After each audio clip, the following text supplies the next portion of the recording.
संत कभी किसी के यहाँ खेती नहीं करने आते हैं, ना तो उनका निमंत्रण आप लोग लेते हैं। तो संत पूते हैं राम के, अमन भावे जहाँ जाए, और उनके पीछे हर फिरे, कहीं भूखन ना मर जाए।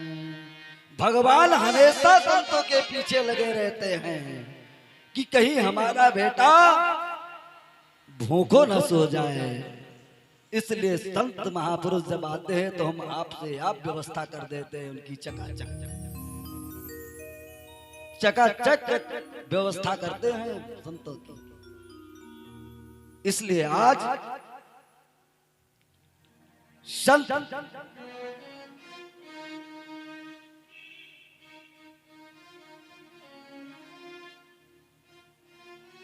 भगवान संत के विषय में तो जब समीक ऋषि का अपमान किया महाराज परीक्षित ने, तो राजा जब महाराज परीक्षित गए तो संत वो सोचने लगे अपराध।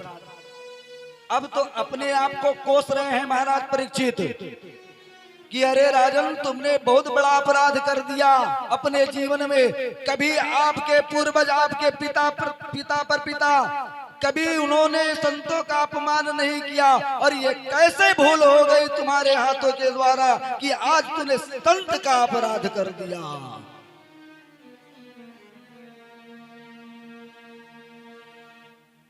तुम्हारे हाथ क्यों कट नहीं गए संत का अपराध करते हुए, टूट क्यों नहीं गए। और इधर गौरमुख दौड़ा दौड़ा गया और समीक ऋषि के पुत्र श्रृंगी ऋषि सरोवर में स्नान कर रहे थे, और जल्दी जल्दी से कहा, भैया श्रृंगी, कहा क्या बात है, कहा गजब हो गया। कहा कौन सी बात, क्या गजब हो गया, कहा गजब हो गया, गजब हो गया। कहा क्या बात है गौरमुख, कुछ तो बताओ। श्रृंगी ने कहा पिताजी, जिन राजा की चर्चा हम आपसे करते थे निरंतर रात दिन कि बड़े धार्मिक राजा हैं, बड़े सत्यवादी राजा हैं, बड़े प्रजापालक राजा हैं, आज वही राजा परीक्षित अपने आश्रम में आए थे और पिताजी से जल मांग रहे थे, और जल नहीं दिया पिताजी ने, तो सर्प को पिताजी के गले में डाल दिया। अब तो पिताजी का प्राण ही नहीं रहा हो गया। इसलिए गजब कर दिया महाराज परीक्षित ने। वो इतना अधर्मी राजा श्रृंगी ऋषि को क्रोध आ गया, क्षण मात्र में क्रोध आ गया, और लाल लाल आंखों के द्वारा अंग फड़फड़ाने लगे, हाथ में जल लिया सरोवर से और कहा, रे श्रृंगी, अरे कहा, अरे परीक्षित राजन, जाओ मैं तुझे श्राप देता हूं कि आज के जिस सर्प को तूने मेरे पिता के गले में डाला है, वही सर्प आज के 7वें दिन तुझे तक्षक बन करके तेरा वध कर देगा, ये मार देगा।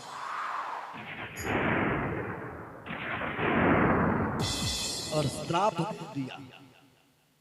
रोता रोता वहीं से भग करके श्रृंगी ऋषि आश्रम में आकर आया, और जैसे रोने की आवाज समीक ऋषि के कानों में पड़ी, तैसे गजब हो गया। अभी तक महाराज परीक्षित याचना कर रहे थे जल की, परंतु समीक ऋषि का ध्यान नहीं टूटा, और जैसे पुत्र के विरह की रोने की आवाज कानों के द्वारा और हृदय में जैसे पहुंची, तैसे वो समाधि भंग हो गई, आंखें खुल गई। क्यों ना खुल जाए वो, क्योंकि आत्मजता, आत्मा का तार लगा रहता है। आज समीप ऋषि का ध्यान भंग हो गया, क्योंकि आत्मज था, आत्मा का तार लगा है, वो अपना पुत्र है। इसलिए जब श्रृंगी ऋषि रोता आया तो समीक ऋषि का ध्यान भंग हो गया और समीक ऋषि ने कहा, बेटा क्यों रो रहे हो तुम, कारण क्या है रोने का? तब श्रृंगी ऋषि ने कहा, रोते कहा, पिताजी जिस राजा की आप चर्चा हमसे और गौरवमुख से करते थे और शिष्यों से करते थे दिन रात, कि बड़ा सत्यवादी, बड़ा धार्मिक, प्रजा पालन राजा है, महाराज परीक्षित की चर्चा करते थे, वही महाराज परीक्षित आज आश्रम में आए थे और आपके गले में ये सर्प डाल दिए। जब सर्प की बात सुना तो गले की तरफ अब ध्यान गया समीक ऋषि। सर्प को ऐसे उठा करके निकाल करके और फेंक दिया। कहा, बेटा ये तो मरा सर्प है। कहा, मैंने समझा कि जिंदा सर्प आपके गले में डाला है। तो कहा, बेटा तुमने श्राप तो नहीं दिया राजा को? कहा, पिताजी वही तो हो गया मुझसे अपराध, मैं और क्या करता उस समय। मैंने समझा कि जिंदा सर्प डाला है, इसलिए मैंने श्राप दे दिया है राजा को कि 7वें दिन उसे छक का रूप धारण करके उसे मार देगा, डस लेगा, उसकी काल मृत्यु हो जाएगी। कहा, बेटा तुमने अधर्म अपराध कर दिया, ये क्या किया, आप बड़ा गजब ढा दिया तूने। ना भूतो ना भविष्यति, ऐसा राजा ना हुआ है ना होगा सत्यवादी। इसलिए जल्दी जाओ उसे खबर दो, क्योंकि खट्वांग राजा को सभी लोग जानते हैं, जिसे दिलीप कहते हैं। उनके क्षण मात्र में सूचना मिल गई थी कि तुम्हारी मृत्यु क्षण मात्र में होने वाली है, और उन्होंने तरकीब सोच ली थी, इसलिए उन्होंने मृत्यु बना लिया। तो श्रीमद् भागवत महापुराण की कथा मृत्यु को सुधारती है, और श्री रामचरितमानस की कथा ये हमारे जीवन की कला बताती है।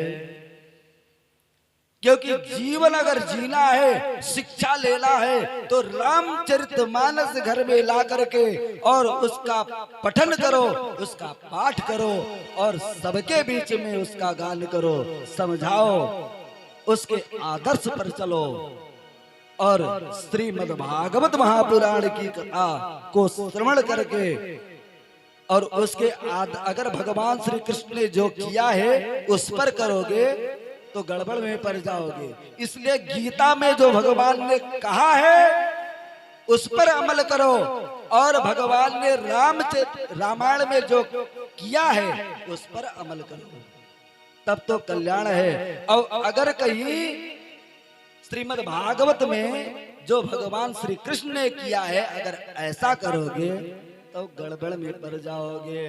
तो कहाँ जाओगे? हथकड़ी लगा करके जेल में, कारागार बंद कर दिए जाओगे, सजा वही मिलेगी,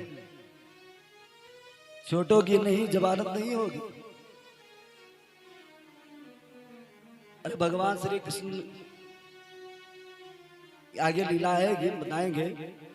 कभी भगवान श्री कृष्ण ने भी मोहर रखा अपने सर पर, कहूँ भगाए लेके आए, कहूँ माल लेके आए, कहूँ छीन के लेके आए, ले लाए मेहरारू जरूर।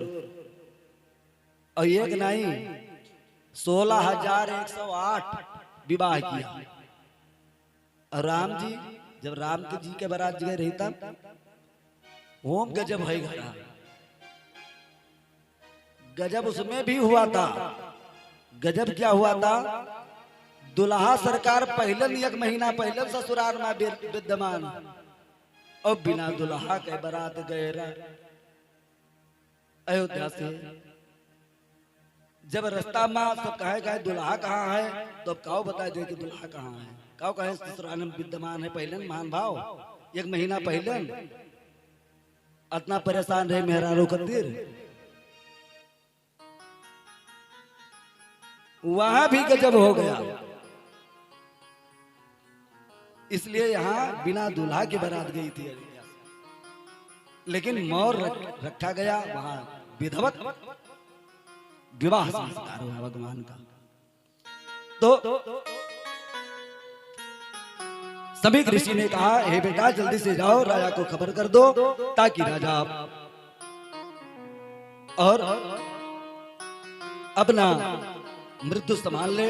राजा को खबर होता है, गौरमुख जाकर के खबर देता है कि हे राजन, तुम्हारे 7वें दिन तुम्हें कच्छप के रूप में वो सर्प आएगा, तुम्हें डसेगा, तुम्हारी अकाल मृत्यु हो जाएगी। राजा उसी क्षण राज वैभव को त्याग दिया। राजा ने, महाराज परीक्षित ने अपने पुत्र जन्मेजय को राजगद्दी पर बिठा दिया, राजतिलक कर दिया और स्वयं जंगल की तरफ चले गए। गंगा जी के किनारे जाकर के विद्यमान हो गए। कहा यहीं पर मैं मरूंगा, गंगा जी के किनारे। अगर मैं गंगा के किनारे में मरूंगा, मेरा प्राणंत होगा, तो गंगा मैया कि मोक्षदायिनी है, वो तो पाप हर लेती हैं। इसलिए अगर मैं प्रेत बनूंगा तो गंगा के किनारे 1 नंबर का प्रेत बनूंगा, गंगा मैया मेरा उद्धार कर देंगी। इसलिए जो व्यक्ति गंगा में स्नान करते हैं, बड़ा सुंदर आज तो महीना गंगा जी का, बोले गंगा मैया की जय। इतना तो करना स्वामी, जब प्राण तन से निकले, गोविंद नाम लेकर फिर प्राण तन से निकले। इतना तो करना स्वामी, जब प्राण तन से निकले, गोविंद नाम लेकर फिर प्राण तन से निकले। इतना तो करना स्वामी।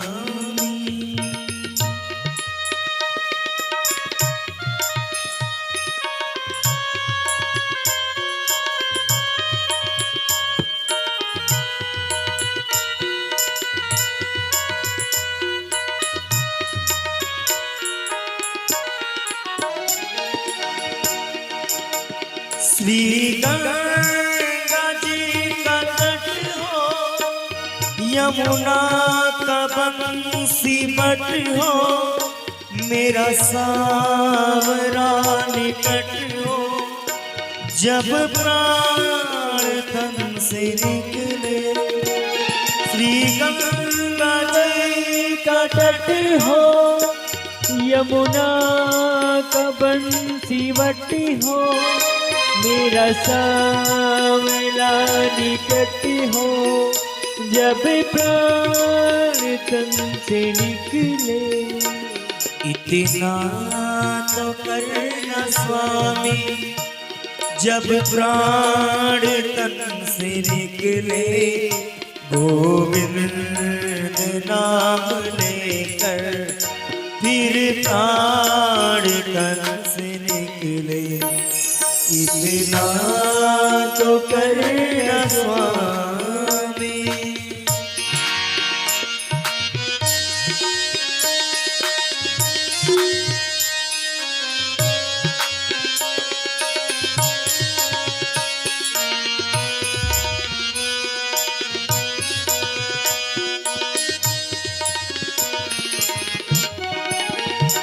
पिता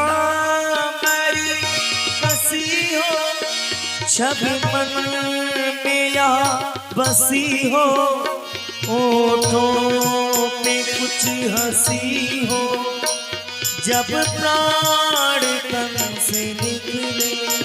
पीता बड़ी कसी हो, छवि मन में या बसी हो, ओठों में कुछ हंसी हो, जब प्राण तन से निकले।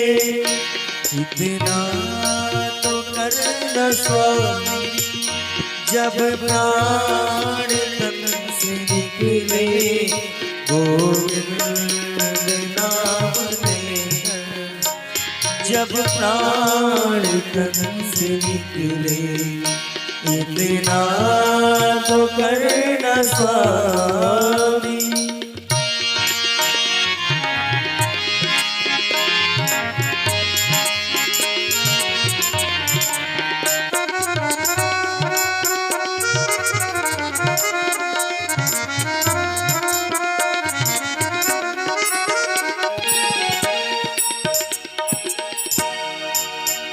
श्री वृंदावन का स्थल हो, मेरे मुख में तुलसी दल हो, विष्णु चरण का जल हो, जब प्राण तन से निकले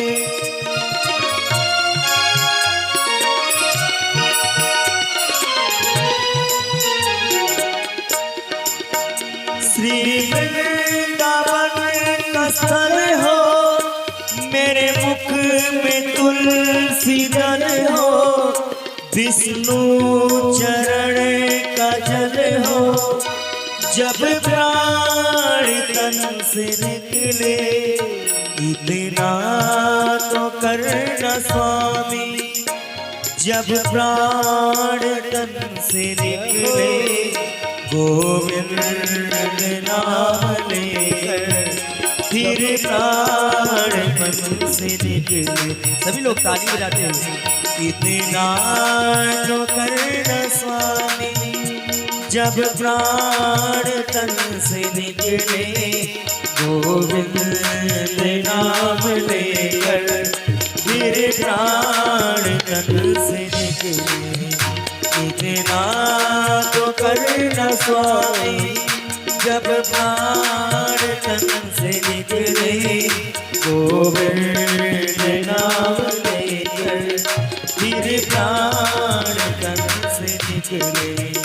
इतना तो करना स्वामी, जब प्राण तन से निकले गोविंद नाम लेकर, फिर प्राण तन से निकले गोविंद नाम लेकर, फिर प्राण तन से निकले। बोले वृंदावन बिहारी भगवान की जय। और इधर जन्मेजय जी को राजा बना करके महाराज परीक्षित गंगा जी के किनारे पहुंचे। और वहां पर जब लोगों ने सुना कि महाराज परीक्षित को एक ऋषि का श्राप लगा है, आज के 7वें दिन महाराज परीक्षित को सर्प डसेगा, तो सभी लोग गंगा जी के किनारे जा पहुंचे। और देखते देखते वहां पर जमघट लग गया, मेला लग गया। और इतने में एक सुंदर बालक का आगमन हुआ, जो कि लंबी लंबी भुजाएं हैं, जिनकी 12 वर्ष की अवस्था, बड़ी बड़ी जटाएं, कोपीन धारण किए हुए, कमंडल लिए हुए, यज्ञोपवीत शोभायमान है और गौर रंग है, मुख कमल से तेज निकल रहा है। नंगा बाबा और स्त्रियों के घेरे में है, बच्चों भी घेरे हुए हैं। बच्चे क्यों घेरे हैं? क्योंकि घर जब गांव में कोई मदारी आता है तो बच्चे देखने के लिए दौड़ते हैं, इसलिए बच्चे घेरे हुए हैं उसको कि ऐसा नंगा बाबा हमने कभी देखा नहीं जीवन में। स्त्रियां क्यों घेरे हुए हैं उसको? स्त्रियां इसलिए घेरे हैं कि ऐसे तेजस्वी बालक का मैंने कभी दर्शन नहीं किया। और स्त्रियां सभी मन में यही कामना करती है कि ऐसा बालक मुझे मिल जाता तो मैं अपने गोद में इसको खिलाती और इसको स्तनपान कराती, मैं धन्य हो जाती, मेरा जीवन धन्य हो जाता, मुझे बालक मिलता। और देखते देखते उस सभा के बीच में आगमन हो जाता है। वो कौन है? वो आचार्य सुखदेव भगवान। बोलिए सुखदेव भगवान की जय। सुखदेव जी का आगमन हुआ। सभा में सभी लोग खड़े होकर के स्वागत किया और तत्क्षण महाराज परीक्षित ने प्रश्न कर दिया। जानते थे कि सुखदेव जी एक जैसे जब तक गाय नहीं दुआ जाता है, जितना समय गाय दुहने में, अब तो बहुत समय लगता है गाय दुहने में भाई, नाना प्रजाति की गैया आ गई तो दूध अधिक होने लगा, इसलिए अधिक समय लगता है। लेकिन पहले गौ दोहन में जितना समय लगता था उतने समय तक एक जगह सुखदेव स्वामी ठहरते थे और फिर चले जाते थे। इसीलिए महाराज परीक्षित ने सोचा कि अगर अभी ये आए हैं और कहीं अलग चले गए तब तो सब गड़बड़ हो जाएगा, इसलिए प्रश्न कर लेना चाहिए। प्रश्न कर दिया कि हे प्रभु, कृपा करके आप ये बतावें कि जिसकी मृत्यु अति सन्निकट है उस व्यक्ति को क्या करना चाहिए? कौन सा प्रश्न किया? ये मानो सभी लोग हम आप ये प्रश्न करते हैं, किससे? भगवान से। सुखदेव स्वामी कौन है? भगवान की अंश स्वरूप है। सुखदेव स्वामी अंश है भगवान की, इसलिए जीवात्मा परमात्मा से कहता है कि हे प्रभु, कि मरणासन्न व्यक्ति को क्या करना चाहिए? तब सुखदेव स्वामी ने कहा उसे, जो मरणासन्न व्यक्ति है उसे भगवान की कथा श्रवण करना चाहिए। अब यहीं से कथा शुभारंभ हो जाती है। श्रीमद् भागवत महापुराण की कथा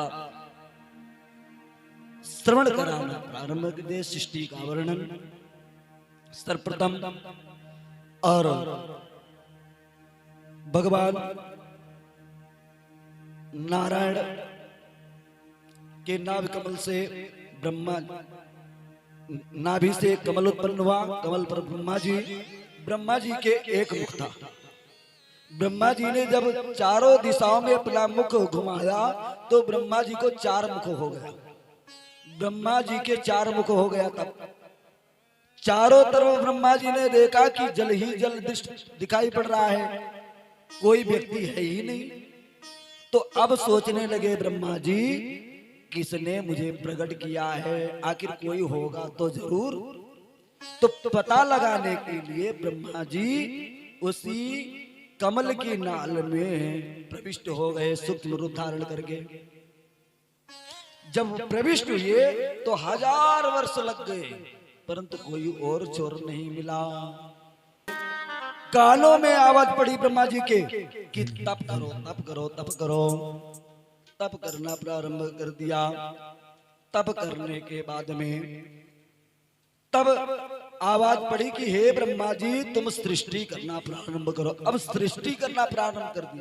तो सृष्टि करना जब प्रारंभ किए तो कहा, सर्वप्रथम पहले उन्होंने सनक सनंदन सनातन सनत कुमारों को पैदा किया, 4 ऋषियों को। जब प्रकट किया तो सनकादि ऋषियों और उनसे कहा, ब्रह्मा जी ने कहा, तुम मैं बड़े हो जाओ और विवाह करो, विवाह के बाद में तुम सृष्टि में मेरा सहयोग करो। कहा ये सब हमसे नहीं होगा, हम भजन करेंगे। चले गए भजन करने के लिए। तब ब्रह्मा जी ने नारद आर्य ऋषियों को प्रकट किया, यही कहा। फिर वो भी ऋषि चले गए, सब लोग तपस्या करने के लिए।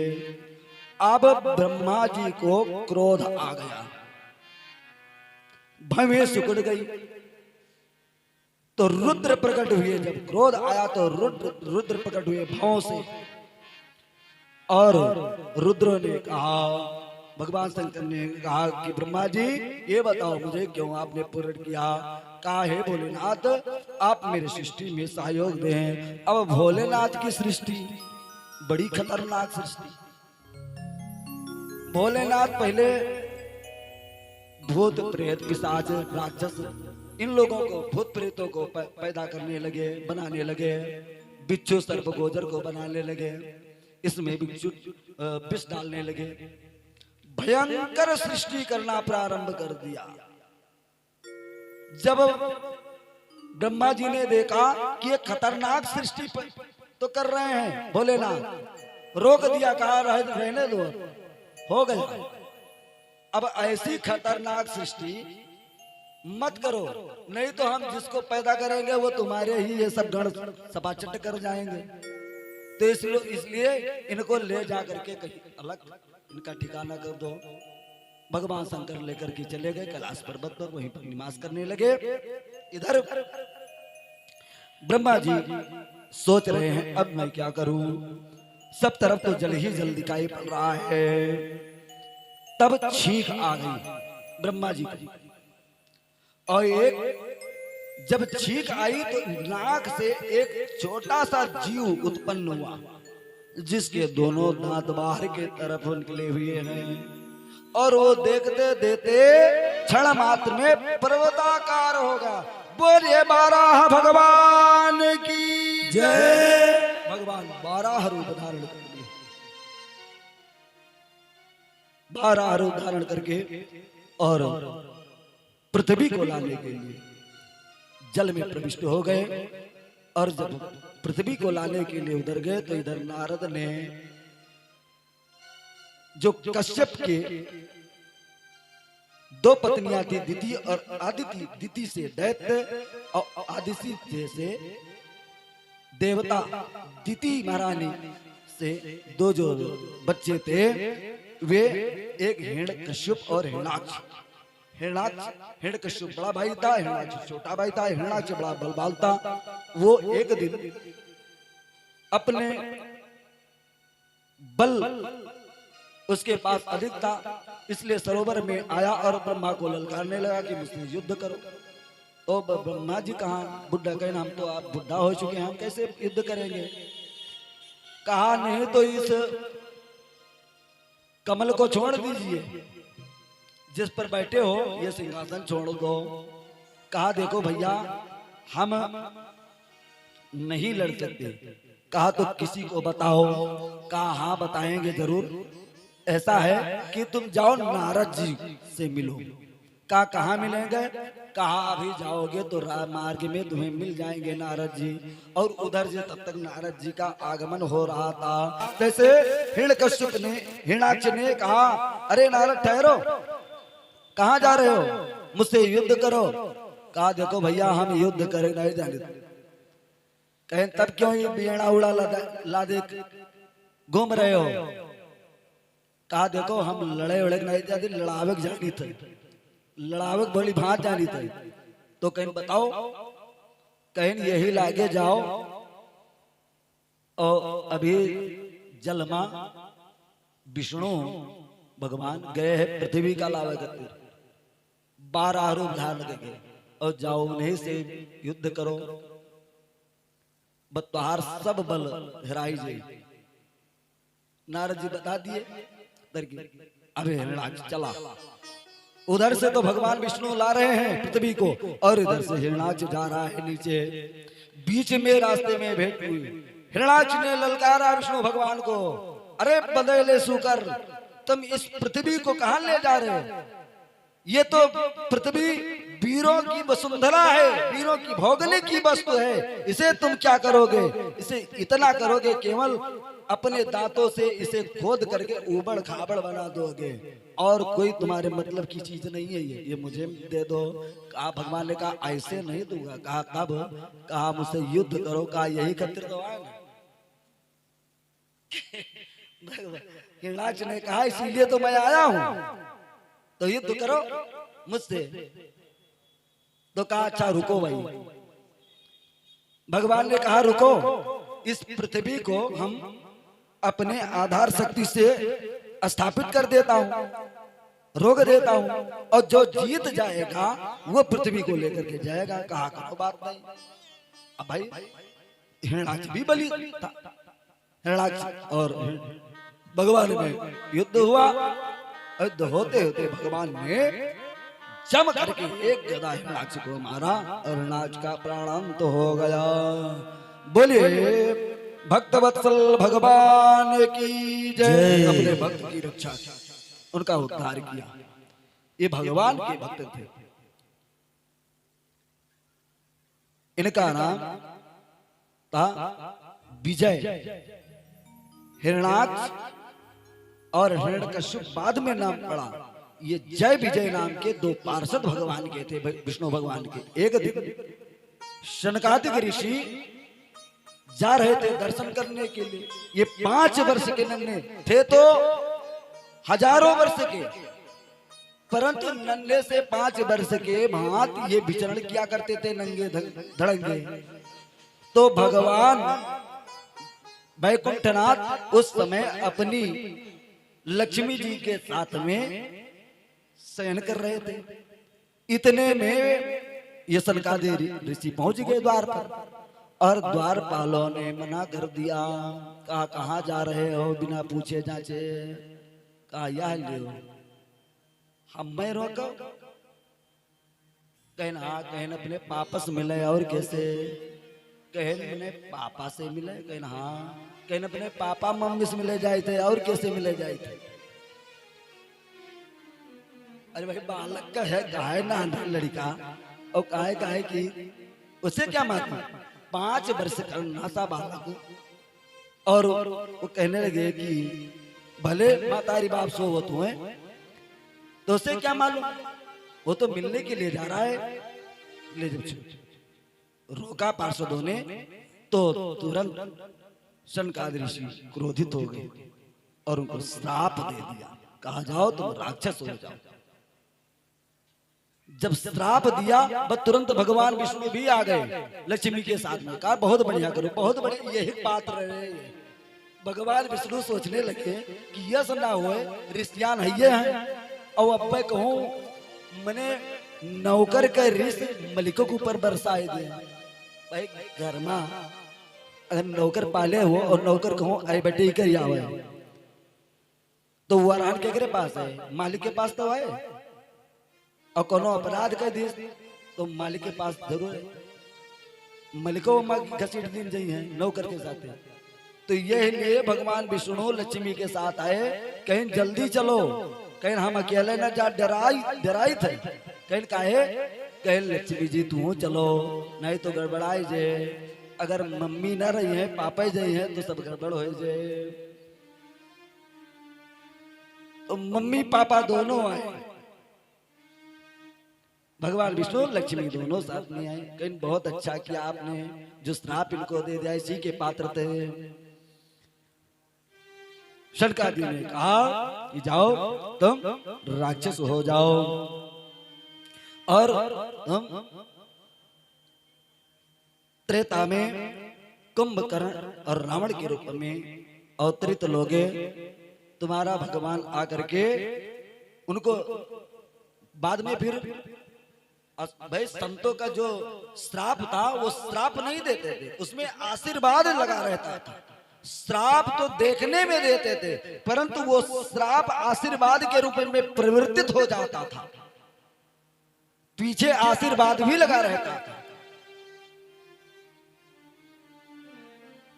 जब उन द्वारपालों ने और शनकादिक ऋषियों के चरणों में जब प्रणाम किया, कहा नाथ मुझसे क्षमा कर दो, मुझसे बहुत बड़ा अपराध हो गया है और मेरे सारे अपराध को क्षमा कर दो। कहा अब तो जो शब्द वापस निकल गए वो वापस अब तो वापस होंगे नहीं, इसलिए तुम्हें राक्षस होना पड़ेगा, लेकिन तुम्हें भगवान ही तुम्हारा उद्धार करेंगे।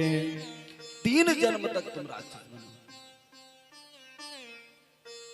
तो अब ये सतयुग में सत्य, ये क्या नाम है, हिरणाक्ष हिरण्यकश्यप के रूप में जन्म लिया।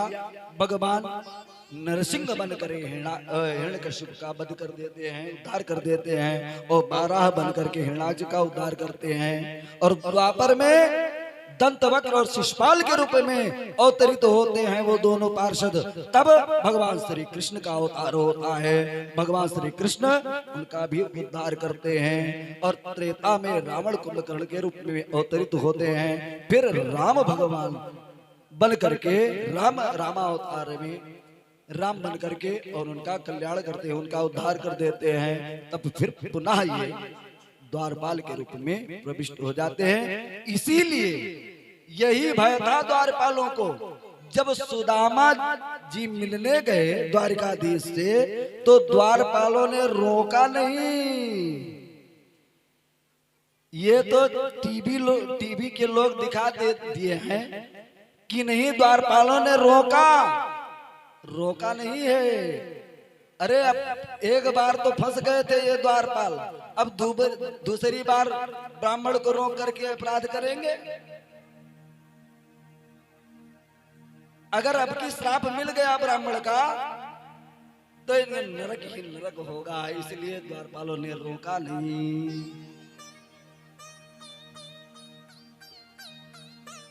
ये तो केवल दिखा दिए हैं कि द्वारपालों ने रोक दिया कि तुम कहां जा रहे हो। और जब सुदामा जी ने कहा कि मित्र हमारे हैं द्वारिकाधीश, तो द्वारपाल लोग हंसते हैं। ये द्वारपालों ने हंसा भी नहीं है।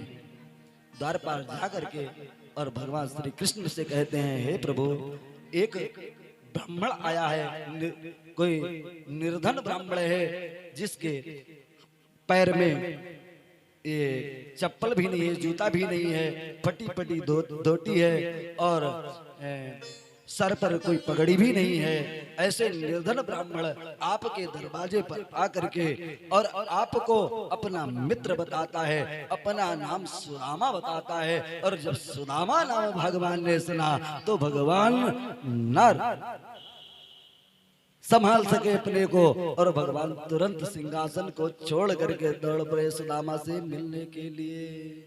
ये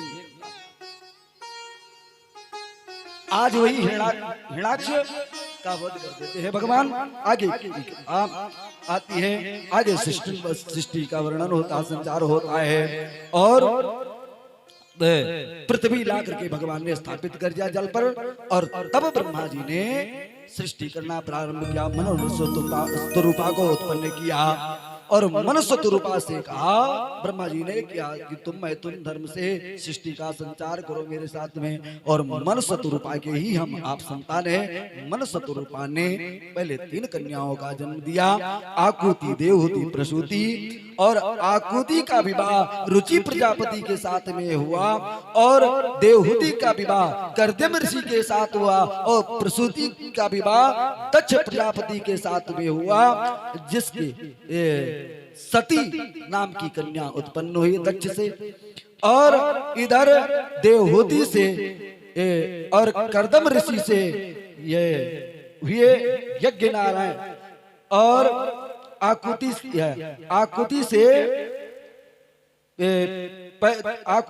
और रुचि से यज्ञ नारायण का हुआ, और देवहूति और कर्दम से इनका नर नारायण का उत्पन्न हुआ। और भगवान आगे की सृष्टि, और 2 पुत्र प्रियव्रत और उत्तानपाद जी महाराज। उत्तानपाद की कथा हम अब श्रवण करते हैं, क्योंकि समय भी नहीं है और कल भगवान का जन्म उत्सव कराना है। सुख में हम लोग उत्तानपाद जी महाराज जी का कथा का रसपान करते हैं। श्री मैत्रेय जी विदुर जी से कहते हैं कि प्रिय व्रतोत्तानपादो शतरूपा पतये सुतौ वासुदेवस्य कलया राक्षसां जगत् स्थितौ जायेन उत्तानपादस्य सुनीति सुचिरिस्तयो सुरुचि प्रियसी पत्नीर्नाइतराम यत्श्रुतो ध्रुवः। नाइतराम उत्तानपाद जी महाराज जी के दो पत्नियां थी, सुनीति और सुरुचि।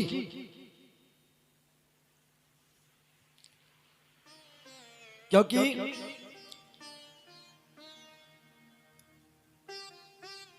सुनीति का अर्थ है कि जो सुंदर नीति सुंदर शिक्षा दे वही सुनीति है, जो हमें नीति के मार्ग पर ले जाए। पत्नी वही धन्य है जो अपने पति को पतित होने से बचा ले, अपने पति को पतित ना होने दे, भगवान के सतमार्ग पर उनको चलने की शिक्षा दे, वही धर्म पत्नी कहलाती है। और सुरुचि का अर्थ है कि सुरुचि माने होता है स्वयं को रुचि पसंद, जो अपने को रुचि हो। जैसे कहते आज बड़ी अच्छी रुचके कथा, रुचके कथा है, रुचके भोजन बनाओ, बहुत मजा आएगा, प्रसन्न होगा जी। सुरुचि परंतु सुनीति महारानी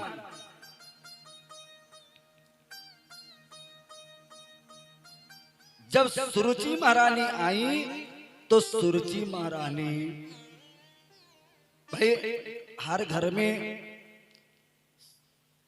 ये जब भाई ऐसे भगवान ना करें तो कहा संजोग मिल जाए, जैसे किसी ने कहा है कि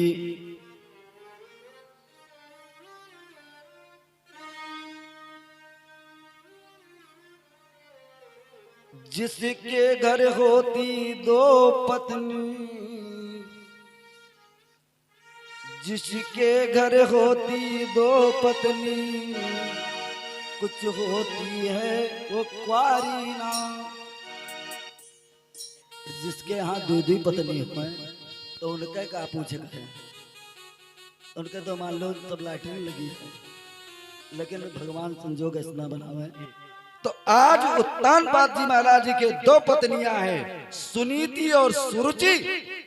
सुरुचि जो है वो स्वयं रुचि, सुरुचि से महाराज उत्तानपाद प्रेम करते हैं। और सुनीति जब सुरुचि महारानी आई तो सुनीति ने महाराज उत्तानपाद से कहा कि हे राजन, एक म्यान में कभी दो तलवार नहीं रह सकती है, इसलिए हे राजन अगर मुझे रानी बना करके रखना है तो पहले जो इस तुम्हारे पास रानी थी इनको बहिष्कृत कर दो, बाहर कर दो, नहीं तो अभी कुछ बिगड़ा नहीं है, मेरा डोला हमारे घर पहुंचा दीजिए।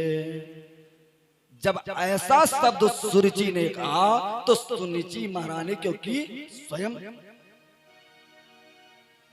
सुनीति का अर्थ होता है जो सुंदर नीति देने वाली, सुंदर ज्ञान देने वाली।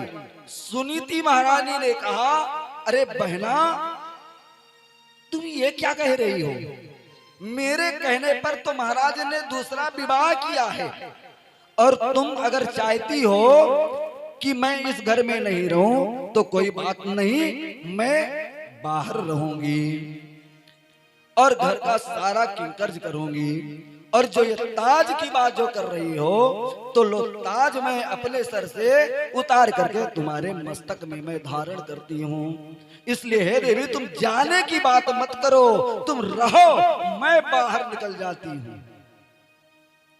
धन्य है सुनीति महारानी। वंश की वृद्धि के लिए जिसने त्याग कर दिया अपने प्राणनाथ को, कि किसी प्रकार से वंश की वृद्धि हो जाए, घर में कोई बालक आ जाए, इसलिए सुनीति महारानी ने अपना ताज और सुरुचि महारानी के सर पर रख दिया। जब रानी बन गई तो हुक्म दे दिया। उत्तानपाद जी महाराज कभी नहीं कह पा रहे हैं कि हे देवी तुम ये क्या कह रही हो, ये भी रहेंगी वो भी रहेंगी, तुम भी रहोगी। नहीं, नहीं कहा, कुछ बोले नहीं उत्तानपाद जी महाराज, मौन है बिल्कुल। और सुनीति महारानी ने कहा, बहना तुम ऐसा करो कि हम आप आकर के और जो भी कार्य बताओ मैं करूंगी, और आकर के मैं घर में साफ सफाई करूंगी, बर्तन धुल दूंगी, और जो भी कार्य कहोगी मैं कर दूंगी, और जो भी तुम दोगी उसी में अपना मैं भरण पोषण करूंगी, खा पी करके मैं ऐश आराम करूंगी। तो सुरुचि ने कहा कि ए देवी तुम जाओ खेत में, खेत की रखवारी करो, वहीं झोपड़ी बना करके, और वहीं पर तुम्हें भोजन पहुंचा दिया जाएगा। परंतु आप घर में आकर के समय समय से घर का किंकर्ज कर देना, बर्तन धो देना, चौका लगा देना, पोछा लगा देना, साफ सफाई घर की करना, और भोजन के लिए मैं वहीं पहुंचा दूं, यहाँ आने की आवश्यकता नहीं है। धन्य है सुनीति। सुनीति चली गई और रहने लगी। समय बीता। कुछ दिन के बाद में एक दिन महाराज उत्तानपाद महाराज जंगल में शिकार करने के लिए गए थे। वापस कुछ क्षण बीत गए, रात्रि बीत गई। जब वापस आए कुछ देर हो गया था और कीमाड़ बंद हो गया। हिम्मत नहीं पड़ रहा है महाराज कि कीमाड़ को खुलवा लें। तुरंत महाराज ने अपनी घोड़े की लगाम मोड़ दी। कहा? अब जो पुरनका सुनीति के तरफ कुटिया में के तरफ, जहां पर जिस कुटिया में सुनीति महारानी रह रही थी, उस कुटिया के तरफ घोड़ों की लगाम मोड़ दिया। और जब घोड़ों की टापू की आवाज सुना सुनीति महारानी, तो वो उस कुटिया में उठ करके बैठ गई और निकल करके अपने पति का प्रतीक्षा करने लगी। वो समझ गई कि मेरे पति देव आ रहे हैं, उनकी स्वागत करना चाहिए। और कुटिया में पहुंचे और उनका पैर प्रक्षालन किया। प्रक्षालन करने के बाद में कुटिया में घास फूस के बिस्तर पर ला करके विराजमान करवाया, बैठाया प्रेम से। और उसके बाद में सूखी भोजन जो आया था महल से, वही सूखा भोजन और राजा के संग प्रस्तुत कर दिया। राजा से सुनीति ने कहा, हे प्रभु, हे नाथ, आप इस भोजन को आप ग्रहण कर लें और जो बाकी बचेगा आपका मैं जूठन खाऊंगा। धन्य है। आज तो विडंबनाएं हैं।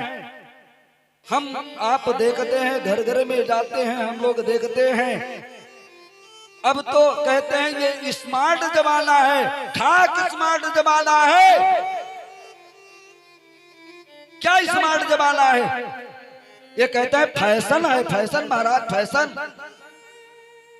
फैशन में ही तो दुनिया बावली हो रही है। जिस पति का, जो पत्नी अपने पति का जूठन भोजन करती थी, वो धन्य हो जाती थी, वो पतिव्रता देवी कहलाती थी। और आजकल विडंबनाएं देखने को मिलती है, साथ में पतिदेव पत्नी का जूठन भोजन करते हैं। वो पति बताओ, भला बताओ, वो पत्नी किस धारा में जाएगी, कहाँ जाएगी, उसका कैसे कल्याण होगा? जिस पति को अपना जूठन भोजन करा रही है, साथ में बैठ करके साथ में भोजन कर रही है, कहते हैं स्मार्ट है, जमाना स्मार्ट है महाराज। पत्नियां बाल कटवा करके चलती हैं, कभी बाल को नहीं कटवाना चाहिए पत्नियों को। कभी माँ किशोरी ने अपने सौभाग्य को, अपने सिर के आंचल को कभी बाहर डाला। आजकल की औरतें तो समाज में जब निकलती हैं तो फैशन बना करके निकलती हैं, सर को खुला छोड़कर कहती हैं स्मार्ट जमाना है, स्मार्ट। ऐसे ही स्मार्ट जमाना होता है। शिक्षा ग्रहण कर लो,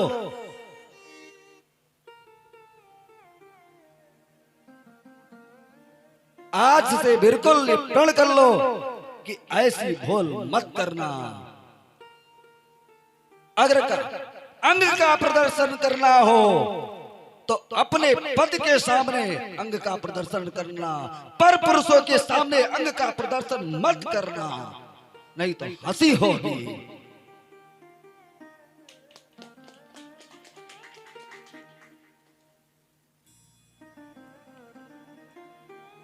इसलिए कहते हैं स्मार्ट है जमाना, स्मार्ट फैशन में लोग। आज सुनीति महारानी अपने पति का स्तमन करती है और उसी रात्रि में उत्तान पाद जी महाराज अपने पत्नी के साथ में रात्रि में विश्राम करते हैं। उसी रात्रि में गर्भाधान संस्कार हो जाता है सुनीति को।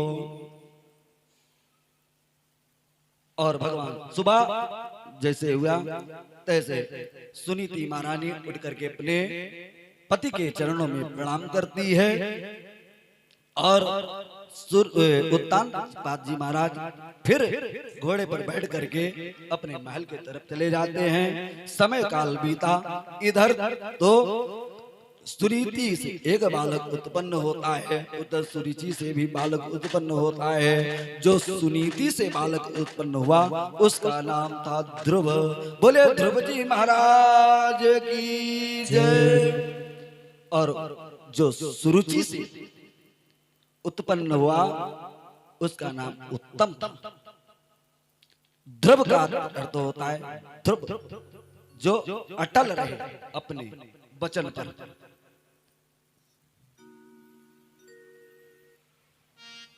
और दोनों बच्चे बड़े होने लगे, परंतु विडंबना ये है कि एक तो कुटिया में पाला जाता है और एक महलों में पाला जाता है, और दोनों जगह मंगल गीत होती है। यहाँ केवल सुनीति महारानी मंगल गीत गाती हैं और वहां तो क्या पूछना है, बधाई भी बज रही है, बाजन भी बज रहे हैं, खूब लुटाया जा रहा है, खूब मंगल गीत गाया जा रहा है। आगे बच्चे बड़े होते हैं और धीरे धीरे अब बच्चे खेलने लगे तो अब उत्तम भी जाता है। उत्तम बालकों के साथ में जाता है खेलने के लिए, इधर ध्रुव भी बच्चों के साथ में खेलने जाता है। उत्तम और ध्रुव से मित्रता हो जाती है। एक दिन उत्तम ने, हाँ कुछ बच्चों ने कहा कि ध्रुव से कहा, ध्रुव तुम्हारे पापा कहाँ हैं?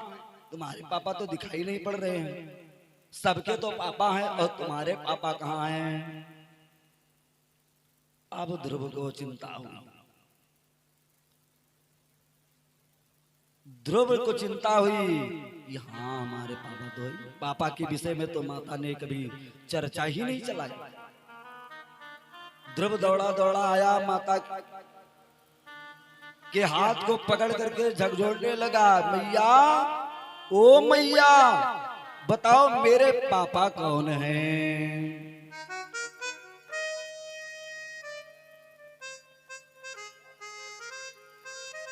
तो कहा तुम्हारे पापा कौन है? कहा तुम्हारे पापा जो अब जब बार बार बालक पूछ रहा है तो माँ को बताना पड़ा कि बेटा जो राजा हैं, जो भैया तुम्हारे उत्तम जी हैं, उत्तम के जो पापा हैं वही तुम्हारे पापा हैं। तब ध्रुव ने कहा तो मैया तुम क्यों यहाँ रहती हो, तुम क्यों नहीं वहां रहती हो, उत्तम की माँ की भांति घर में क्यों नहीं रहती हो। कहा बेटा ऐसा है कि मैं खेत की रखवाली करती हूँ, कहीं खेत में जानवर आ जाएंगे तो सारे खेत को खा लेंगे, इसलिए मैं खेत में रखवाली करती हूँ खेतों की, इसलिए बेटा मैं वहां नहीं जाती हूँ। अच्छा, बच्चों को कभी गलत शिक्षा मत देना, शिक्षा ग्रहण कर लेना। इस प्रसंग से कुछ शब्दों को चयन कर लेना, जीवन में उतारना। कभी बच्चों के अंदर द्वेष भावना नहीं उत्पन्न करना, ईर्षा प्रति।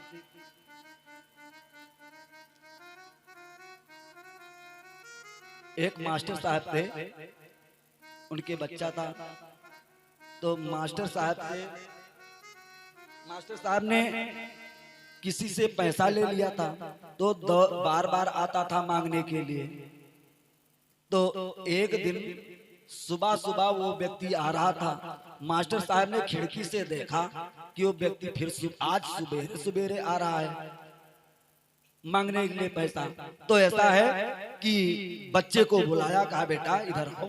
कहा पापा, कहा जो वो अंकल आ रहे हैं जाओ उनसे कह दो कि पापा घर में नहीं हैं, पापा कहीं अलग गए हैं।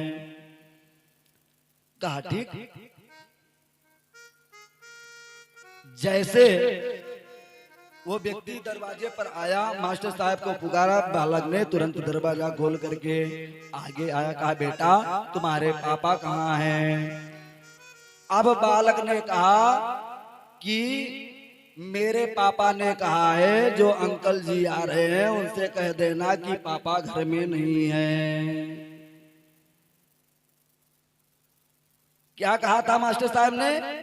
कहा था कि जो अंकल जी आ रहे हैं उनसे कह देना कि घर में पापा है ही नहीं, कहीं अलग गए। वही बात बता दिया बालक।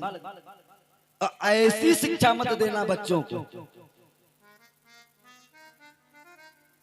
अच्छी शिक्षा दिया।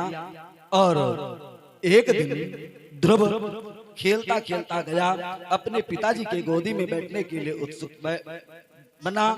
और जैसे ही उत्तानपाद जी ने ध्रुव को उठाना चाहा, गोदी में लेना चाहा, तैसे सुरुचि ने देखा कि मेरे पुत्र को तो बगल में बैठा दिया है गोदी से उतार करके, और मेरे जो सवत के पुत्र हैं उनको उठाना चाहते हैं, गोदी में बैठाना चाहते हैं। और जैसे उठा करके गोदी में बैठाया महाराज ने, तैसे अटालिका से दौड़ी दौड़ी आई और हाथ पकड़ करके, किसका? ध्रुव का हाथ पकड़ करके और घसीट के फेंक दिया, गिरा दिया नीचे गिरा दिया। कहा जा अब आगे, अगर तुझे इतनी ही शौक है पिता के गोदी में बैठने का तो तुम जाओ अधोक्षज भगवान का भजन करो और उनकी गोदी उनको प्रसन्न करो और उनसे वरदान मांगो कि अगला जब जन्म तेरा हो तो मेरे कोख से तुम्हारा जन्म हो, तब तुम इस गद्दी पर बैठने का अधिकारी बनेगा, इस अन्यथा गोदी में बैठने का अधिकारी नहीं है। ये शब्द लग गया, रोता भी लगता आया बच्चा ध्रुव और माँ से कहने लगा। मैया ने कहा बड़ा सुंदर ज्ञान दिया है बेटा, रो मत, तुम्हारी माँ ने बहुत सुंदर बात कहा है। जो कहा है अधोक्षज भगवान वो तो सबके पिता हैं, तुम जाओ उनको प्रसन्न करो। और तो ध्रुव ने कहा मैया वो कहाँ रहते हैं, कृपा उनकी आप वो बतावें, स्थान तो बता दे कि कहां पर मिलेंगे। तब मैया ने कहा, किसने? सुनीति ने कहा ध्रुव से, वो पिता बेपदा रहते हैं और विपदा में हाथ बटाते हैं। जो पिता बेपदा रहते हैं और विपदा में हाथ बटाते हैं, वो पिता पिता के पिता नहीं, वो परम पिता कहलाते हैं। पिता के पिता नहीं, जो परम पिता कहलाते हैं। वो पिता के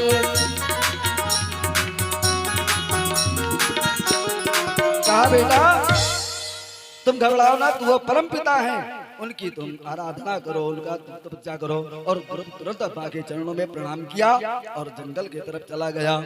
तब करने के लिए रास्ते में नारद को भगवान ने भेजा।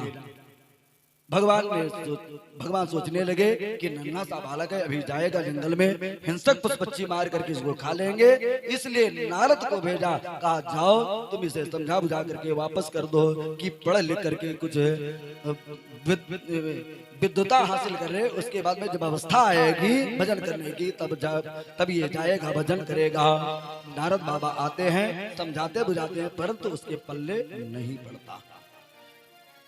केवल ध्रुव ने कहा हे महाराज, हे नारद जी, आप केवल इतना ही बतावें कि वो पिता कहाँ मिलेंगे। तब जब नारद बाबा ने देखा कि ये सच्चा भक्त है, ये जरूर प्रसन्न कर लेगा भगवान, बिना प्राप्त किए लौटेगा नहीं, तो भगवान नारद ने तुरंत अपना बीणा उसके सर के ऊपर घुमा दिया, मानो रक्षा कर दिया, और उसे 12 अक्षर शब्द का मंत्र दे दिया। कौन सा?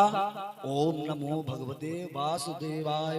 इस शब्द का मंत्र दिया कानों में। कहा बेटा इसी का तुम जाप करना, और अंतरात्मा में चतुर्भुज रूप का, जो कि भगवान चतुर्भुज रूप में विद्यमान रहते हैं, और वो जमुना के किनारे आपको मिलेंगे, बट वृक्ष के नीचे जाकर के वहीं पर तुम तपस्या करना। और ध्रुव चला जाता है। जंगल में जब पहुंचा, जमुना जी में स्नान किया, और स्नान करने के बाद में ध्रुव कुमार बैठ जाते हैं तप करने के लिए।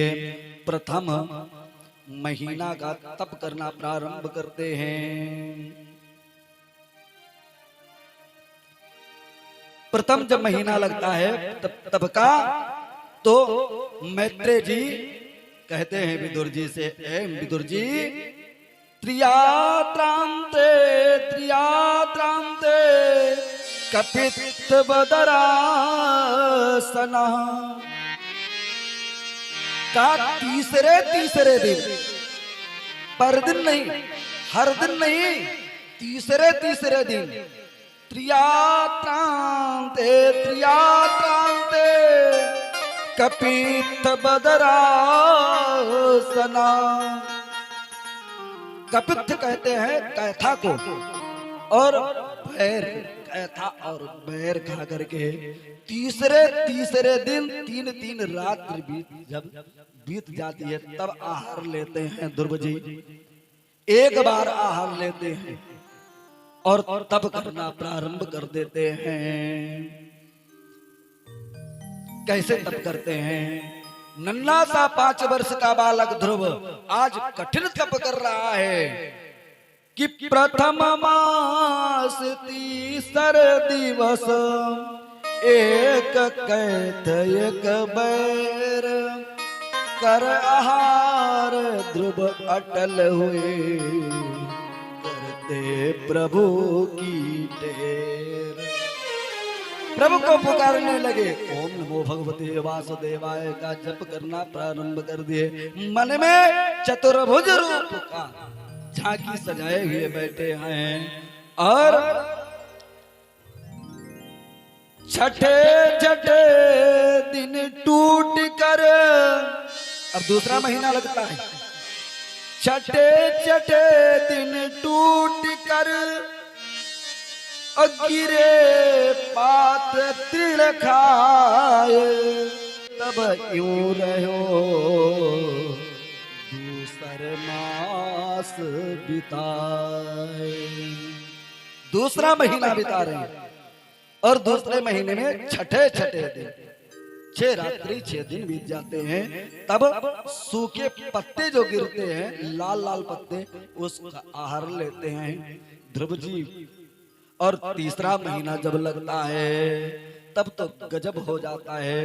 बड़ा सुंदर चित्रण कहते हैं कि तीसर मास नवम जल पारा, तीसर मास नवम जल पारा, तीसर मास नवम जल पाना, तीसर मास नवम जल पाना, ध्यान करत सुमिरत, ध्यान करत सुमिरत भगवाना, ध्यान करत सुमिरत भगवाना। चौथ मास पार रहा दिन बीते, चौथ मास पार दिन दीजे, ध्यान करत है वायु के, ध्यान करत है वायु। जब चौथा महीना लगा ध्रुव को तो केवल वायु का आहार ले रहे हैं। ध्यान करते हैं वायु के, ज्ञान करते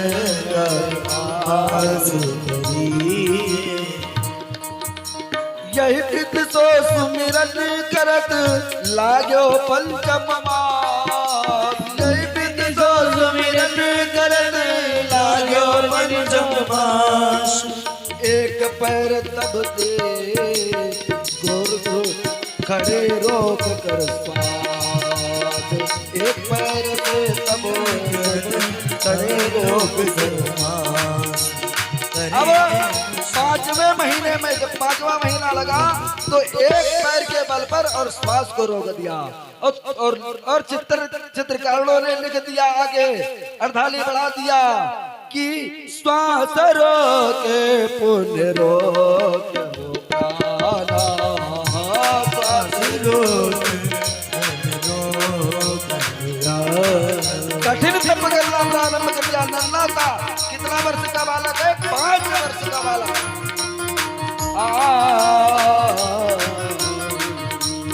श्वास रोक पुण्य रोक होगाना, श्वास रोक रोक प्राण, ध्यान करत भगवाना, ध्यान करत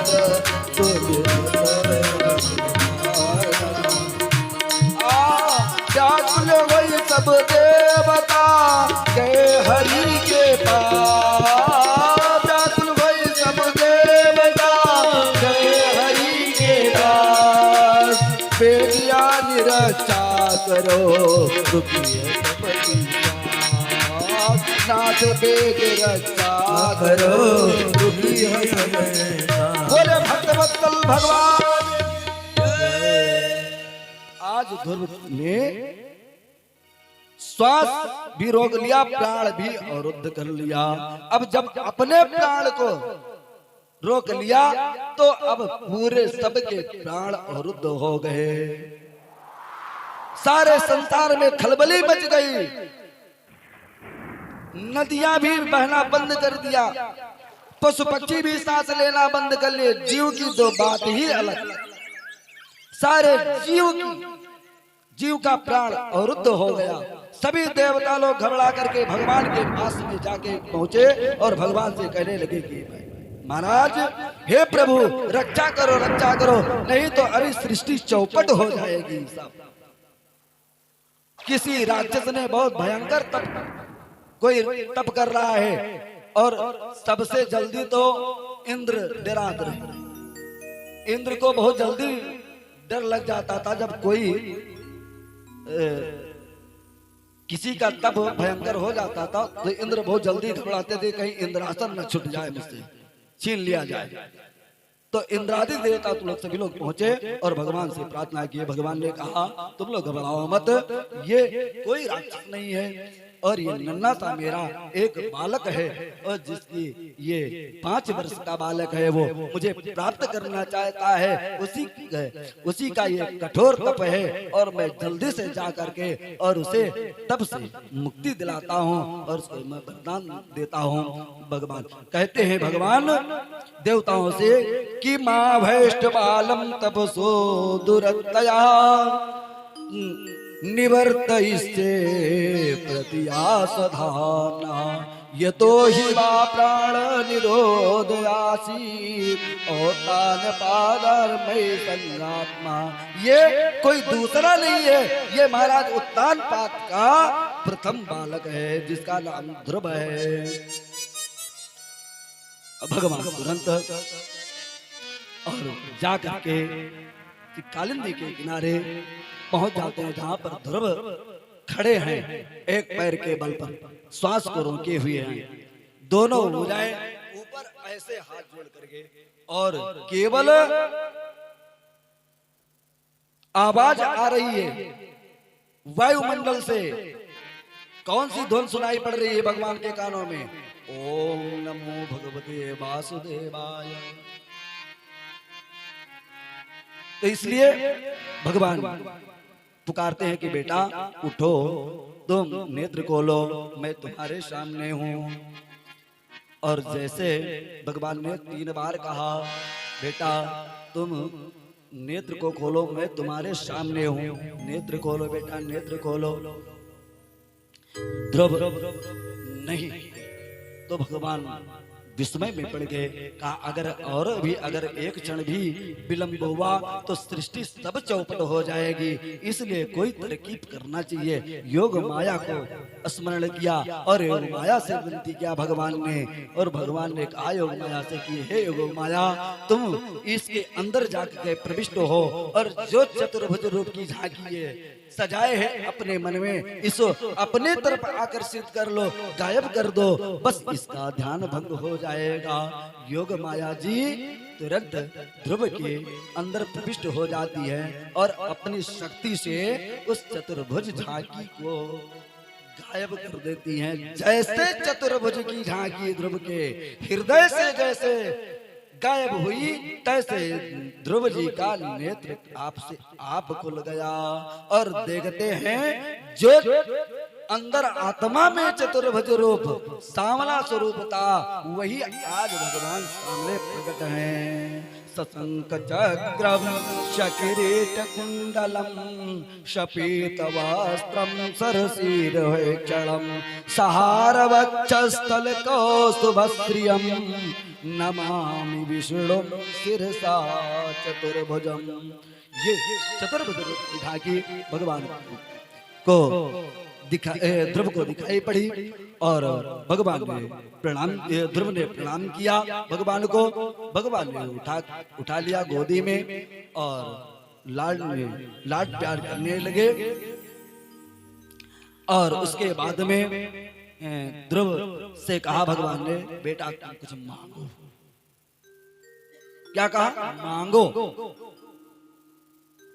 जब मांगने की बात कहा भगवान ने तो ध्रुव ने कहा बस बस मैं समझ गया, तुम कोई छलिया हो, छलिया,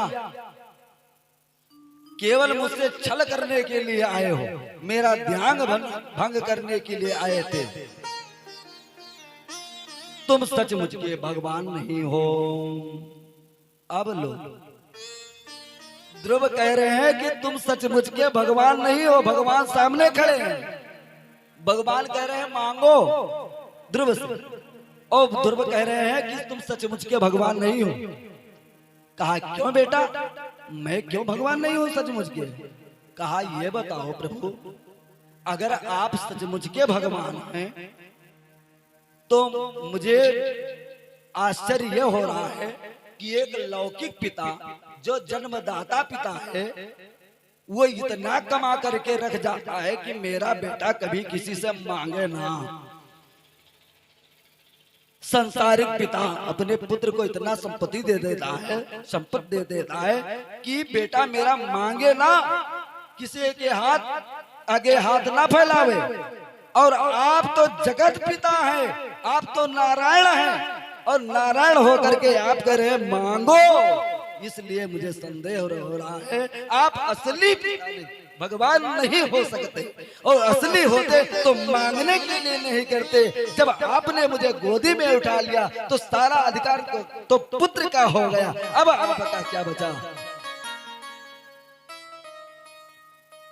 भगवान ने कहा धन्य है, तू जीत गया, मैं हार गया, तेरे सामने तू मैं हार गया, धन्य हो, धन्य हो।